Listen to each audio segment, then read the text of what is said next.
Wonderful. This is a very, very interesting one because I've been talking to this gentleman over years and I've tracked or followed his progress and the work he does, especially within the tech space, financial inclusion.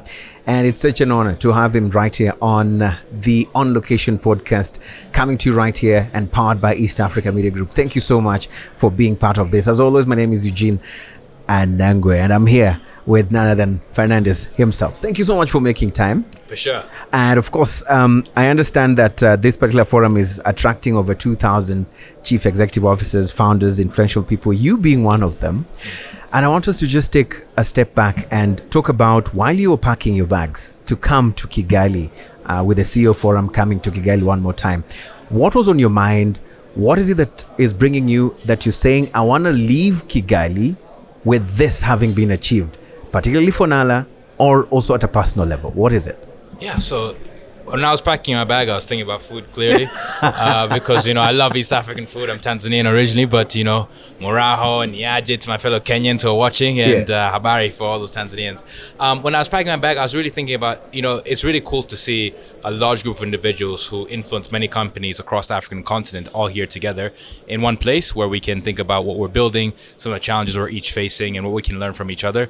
It's nice to finally see a tech cohort being here. This is the first time I know there's a larger tech cohort, so a lot of my friends in tech, we are here together and it was nice to see all of them because we have very similar challenges. We deal with regulators who have similar challenges with us in the payment space across multiple markets. And so my learnings here and what I've been trying to spend time doing, we as NAL are trying to make Rwanda our East Africa hub for financial payments. Yeah. And we received a PSP license from the Central Bank of Rwanda here. And, I got to meet with the regulators today. And so that was really helpful just to talk about some of the challenges, some of the ways that we can explore working together and what I would like their feedback on. And that's a place like this that pulls the regulator at this conference walking by. I'm like, hey, I've been emailing back and forth. Now we're here. Let's sit down for 30 minutes and discuss some of the challenges. I think that's what the opportunity the event creates. Interesting. And of course, I want to say a big congratulations because like I said in the intro, I've been monitoring, I've been watching, and this is really big news coming out of Nala. But I want to also understand, this didn't just make itself. In Kiswahili, they say, ukiona vyaelea, jua vimeundwa. There's work behind, there's something that has been done. And let's walk down memory lane. And when you're building Nala together with your team, you actually ride on the tagline, born in Africa, built for you.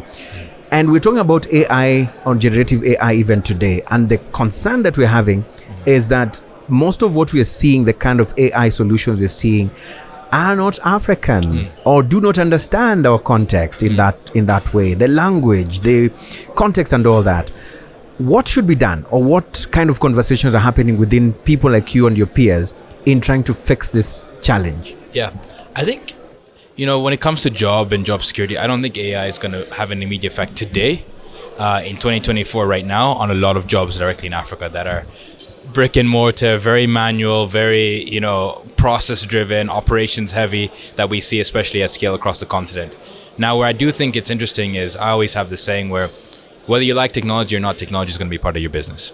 And for those CEOs who are here today that are really thinking progressively about this, the big challenge that AI has, there's many challenges, but the big challenge, one of them is language barriers, as you described. For example, will ChatGPT know Kiswahili? Probably not. Maybe it'll know Kenyan Kiswahili, but not Tanzanian. So as we think about asking it questions, as we think about making it do work for us, I think it's still a very, very, very long way till that's happening at scale across the continent, because continent is very diverse. If you look at 54 countries or 55, depending on who you ask, 42 central banks, where many things are mixed. And so until trade can happen that way, I think there's still a long way to go. And so then, what do we do from such a forum like we have today? Much as I've seen a topic around AI and the continent, what sort of ways can we have an ownership of sorts? We've been talking on whether Africa is on the menu or on the table.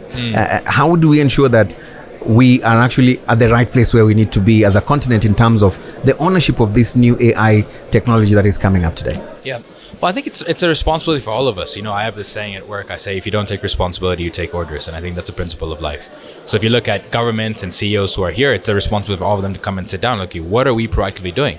A lot of banks in Africa go and sponsor, let's say, innovation or this accelerator program, but do you see successful tech companies coming from them? Very, very, very, very rarely.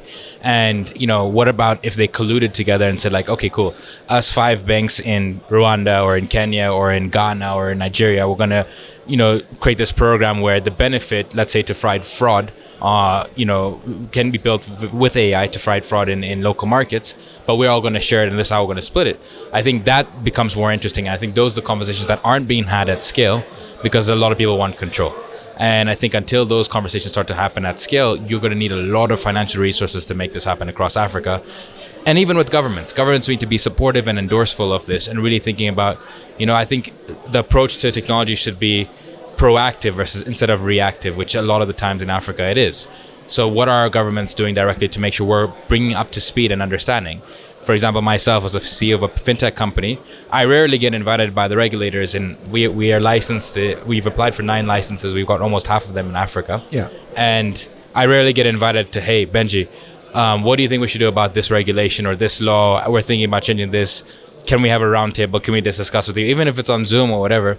And until those start to happen, if you look at the African space specifically in tech, majority of the funding is fintech, financial technology, because it's so broken. Yeah. Right. But if a lot of the fintech players aren't even being brought to tables or discussions, and people are making decisions about the technology without their input, it's going to be very challenging.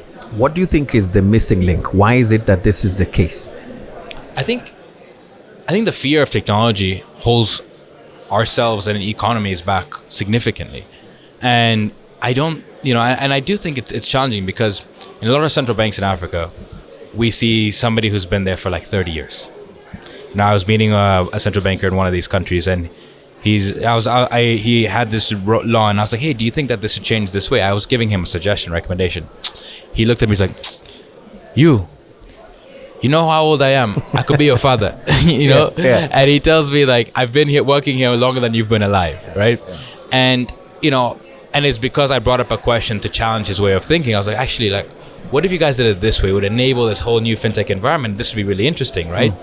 And, while he was pushing back at me, a colleague of his who was significantly younger, closer to my age, was like, oh, actually, Benji's got a good point. Let's actually listen to this and understand it. But that person is that person's boss. So now the power dynamics, even within that, as I sat in that meeting, make it really challenging for even that person to speak up more, because, oh, that's my boss. My promotion is going to be affected and so on. So I think, there's dynamics like that within large organizations or central banks at scale, especially within fintech, that that hinder the success and the progress of technology across the continent. Because if we call together a fintech conference every single year and brought regulators and all the top fintech players, that would be so helpful to the African continent. Right. You're giving us an idea at East Africa Media Group. We should probably look into that. Yeah, maybe you guys should get all the banks to sponsor it too. Benji, I want to let you go because I can smell the aroma of food, and you said you really think about food all the time. But I want to ask you one last question, especially on the aspect of scale for entrepreneurs, scaling their solutions. It's a big challenge. It's a big, thorn in the flesh of many entrepreneurs. I want to read your thoughts, or you could be able to share with us one of your untold stories, what you've never told people, that has actually been your driving factor that kept you going to the point that you've been able to scale in the way you're scaling Nala today. Yeah. My dad comes from a rural region in Tanzania called Tanga, a tiny city, not many people there. And he didn't get the opportunities I got. And so from K through 12, I was sponsored by a British family in Tanzania. University, I was sponsored in America. And then I went back, I was working in the television industry. And then I got this full scholarship to go to Stanford. So my whole life has been a gift of people giving me opportunities that I've never felt that I've deserved. And, I'm a Christian, so faith is a really important part for me. So I always believe to whom much is given, much is required.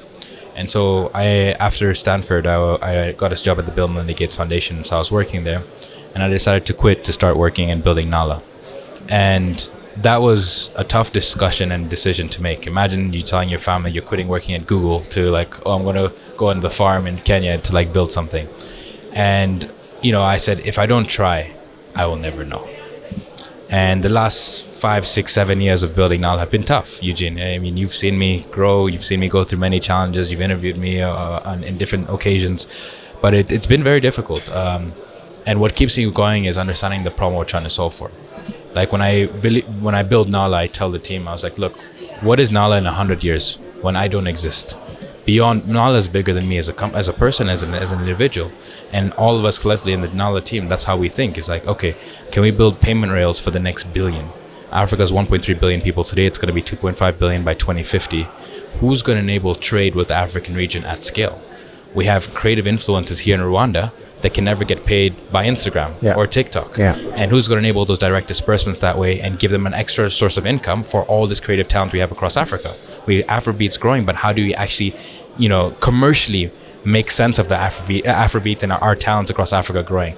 And so that's what keeps me up at night. Those are the questions I ask myself. What do I want our legacy to be as we build our business? And what are the challenges we've been facing, and where do we want it to be 100 years from today? Yeah, Benji, very inspirational. Thank you so much for making the time and honoring our invite right here on location on our podcast right here. Thank you so much, and wishing all the best. We'll be monitoring and supporting you in every way we can. Asante sana. Tunashukuru sana. Asante. Twende tukule. Kabisa. Bon appetit. See you. Asante.